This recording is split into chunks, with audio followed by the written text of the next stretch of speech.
Роберт Джон Дауни-младший, сын двух актеров, чья жизнь с ранних лет была тесно связана с самыми разнообразными проявлениями творчества, от кино, театра и режиссуры до музыки и балета. Как же Роберту удалось дважды покорить сердца зрителей и критиков и стать одним из самых высокооплачиваемых кинозвезд 21 века?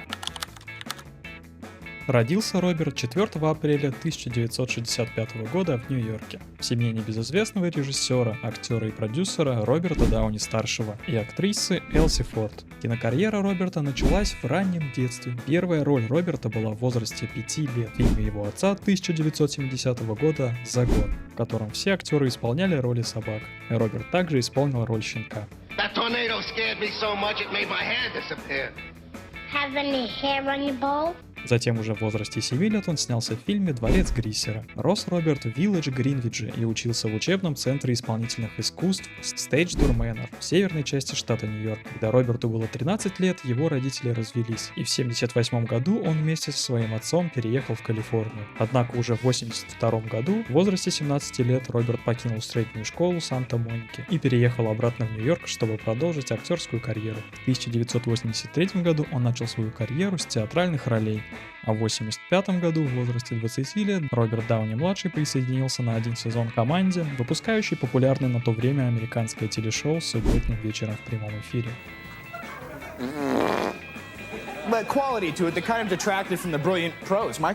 Однако после некой перестановки в студии попал под сокращение, и после этого опыта на телевидении он еще больше загорелся кинематографом и переехал в Голливуд.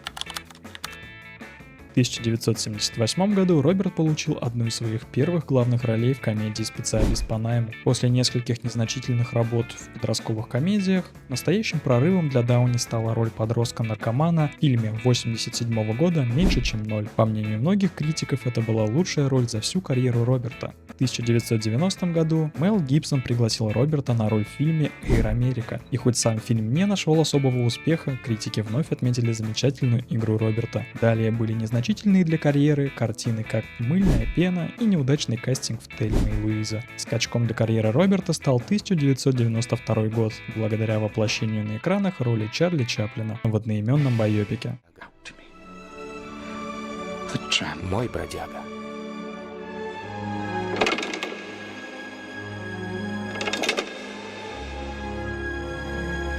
Чепуха. И ты это знаешь. Но правда так скучна, Джордж. Фильм был неоднозначно принят как публикой, так и критиками, и вновь не сыскал особого успеха, в отличие от игры Дауни-младшего, которая очередной раз заслужила отдельного внимания. Актера удостоили премии Бафта за лучшую мужскую роль, а также он получил первую номинацию на Золотой глобус и Оскар в категории «Лучшая мужская роль». В 1994 году он принял участие в культовом фильме «Прирожденные убийцы». Критика и публика называли Роберта одним из самых многообещающих актеров молодого поколения. Но именно в этот период жизни, находясь почти на пике своей популярности, карьера Роберта стремительно полетела вниз из-за его связи с наркотическими препаратами. Ранее у Роберта уже возникали небольшие конфликты с законом за мелкие правонарушения. Так, в 1996 году он был осужден на небольшой срок за незаконное хранение и употребление наркотиков, а также за незаконное хранение оружия. После 6-месячного срока Роберт был освобожден и должен был регулярно сдавать тесты на трезвость. Но уже в 1997 году, после отказа от обязательной сдачи анализов для проверки, Роберт снова отправился под заключение. Выпустили его досрочно с тем же условием о регулярной сдаче анализов. Однако на свободе Роберт пробыл недолго, так как уже в 1999 году вновь нарушил испытательный срок и был осужден на 3 года, из которых провел в тюрьме только год. Очевидно, что после череды таких громких дел с участием Роберта, все больше и больше студий отказывались работать с ним. По словам самого Дауни, его знакомство с марихуаной состоялось еще в возрасте 8 лет, не без помощи родного отца, а настоящие проблемы у него начались как раз во время съемок фильма «Меньше чем ноль». Спасибо, папаша! Из-за наркомании Роберт также упустил свою первую жену, певицу и модель Дебору Фальконер, с которой у них есть общий сын Индио Фальконер Дауни. Сам Роберт очень не любит ворошить прошлое, пытаясь забыть те темные времена, и старается не затрагивать подобные темы на интервью. Я спрашиваю про ваше прошлое, потому что вы говорили в своих разных интервью про ваши отношения с отцом и о его влиянии, о том периоде, когда вы принимали наркотики. И мне просто интересно, вы считаете, что вы уже независимы от этого всего? Прошу прощения, что здесь происходит? Извините, я не хотел, я просто вопросы задаю. Пока. После окончания срока и прохождения курса реабилитации в 2002 году спасением для Дауни оказалось знакомство с продюсером Сьюзен Левин и участие в фильме «Готика». Однако Сьюзен публично заявила о том, что будет с Робертом лишь после его полной реабилитации, и результаты не заставили себя долго ждать. Так, по прошествию полного курса реабилитации в Лос-Анджелесе, он сделал Сьюзен предложение. В 2005 году Дауни продолжил возрождение своей карьеры ролью в комедийном детективе «Поцелуй на вылет». И хоть фильм под стать предыдущим оказался достаточно провальным, критики отметили в нем блестящую игру Роберта. Параллельно с этой работой Дауни-младший выпускает собственный альбом под названием The Futurist. Альбом был тепло принят фанатами Роберта, который смог показать всем свои вокальные и музыкальные таланты. В 2006 году Роберт получил главную роль в фильме «Мех» и «Зодиак», которые оказались не особо удовлетворительными, и критики разнесли их в пух и прах, но не игру Роберта, которая по-прежнему оставалась безупречной. Кстати говоря, с фильма «Зодиак» в России Роберт и получил тот самый голос от Владимира Зайцева, который озвучивает актера по сей день. Парень в бронированном костюме. А снять кто-то без него? Гений, миллиардер, плейбой, филантроп. Думаю, можно смело сказать, что после 2008 года жизнь Роберта разделилась на до и после, когда Роберт познакомился с продюсером Джоном Фавро, который смог разглядеть в Роберте ведущего супергероя еще зарождающейся киновселенной Марвел.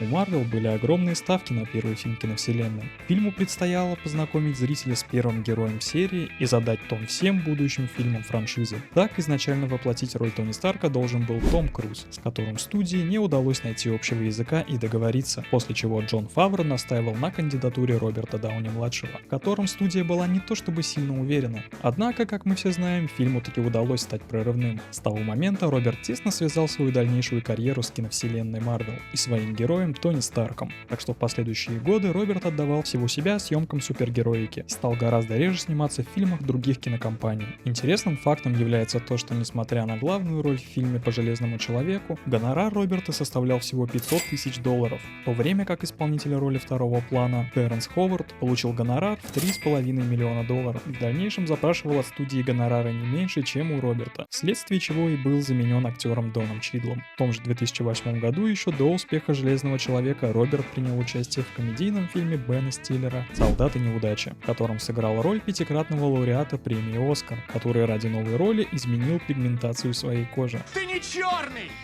Ты из Австралии!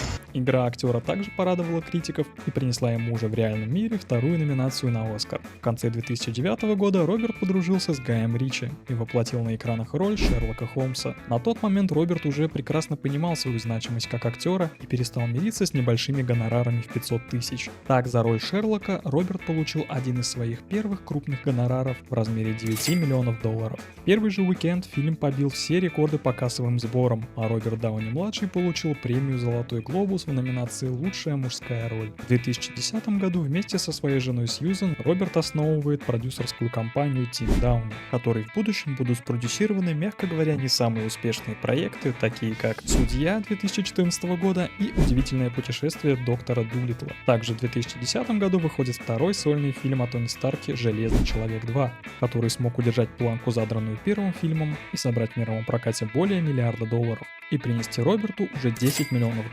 гонорара, а также контракт на третий фильм и участие в «Мстителях». Так, обретая статус кинозвезды фильм за фильмом, Роберт повышал свои гонорары. В 2010 и 2011 году вышли не менее успешные комедии «Впритык», за которую актер запросил уже $12 миллионов, и вторая часть фильма о детективе «Шерлок Холмс. Игра теней», за который Дауни получил аж $15 миллионов. Далее Роберт с головой отправился в мир супергероики, практически не отвлекаясь на съемки в других студиях, и принял участие в фильмах, об успехе которых, думаю, лишний раз рассказывать не стоит. Среди них «Мстители», завершающая часть трилогии о Тони Старке «Железный человек 3», в 2015 году «Мстители. Эра Альтрона», в 2018 году «Человек-паук. Вдали от дома», в том же 2018 и 2019 годах «Мстители. Война бесконечности» и «Мстители. Финал «Финал», ставший одним из самых кассовых фильмов в мире за все время. По данным Forbes, в контракте Роберта за роль Тони Старка была прописана сумма в $20 миллионов.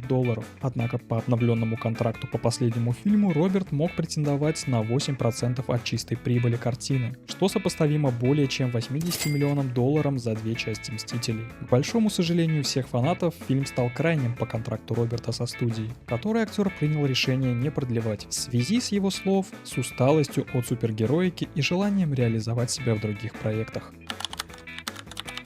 Так, в 2020 году Роберт снялся в спродюсированном его же студией «Докторе Дулиттл», вышедшем в самый разгар пандемии, что, возможно, и стало причиной провала фильма. Однако впервые за долгое время актерская игра Роберта, так же как и фильм, не сыскала любви у критиков, а Роберт получил аж 2 номинации на «Золотую малину», номинации за худшую роль, после чего на 3 года пропал с радаров и не принимал участия в съемках. В 2023 году Роберт по старой традиции воплотил второстепенную мужскую роль в нашумевшем фильме Кристофера Нолана «Оппенгеймер», который в этом году получил аж 7 премий «Оскар», среди которых и оказался долгожданный первый «Оскар» Роберта за лучшую мужскую роль второго плана.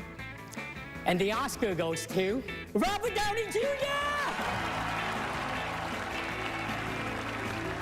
Благодаря чему Роберт очередной раз показал всем свои мощнейшие актерские навыки и что он способен на многое и без супергеройской брони. После получения Робертом Оскара в сети стало появляться все больше слухов о возможном возвращении к роли Тони Старка в загибающейся киновселенной Марвел. Да и сам актер на интервью любит забрасывать удочку на будущее, говоря о том, как тесно он связан с Железным Человеком и о том, что был бы рад снова воплотить эту роль на экранах. Ну а у меня на этом все. Обязательно пишите в комментариях, если знаете еще интересный факт из жизни Роберта Дауни-младшего. Всем спасибо за просмотр. Пока.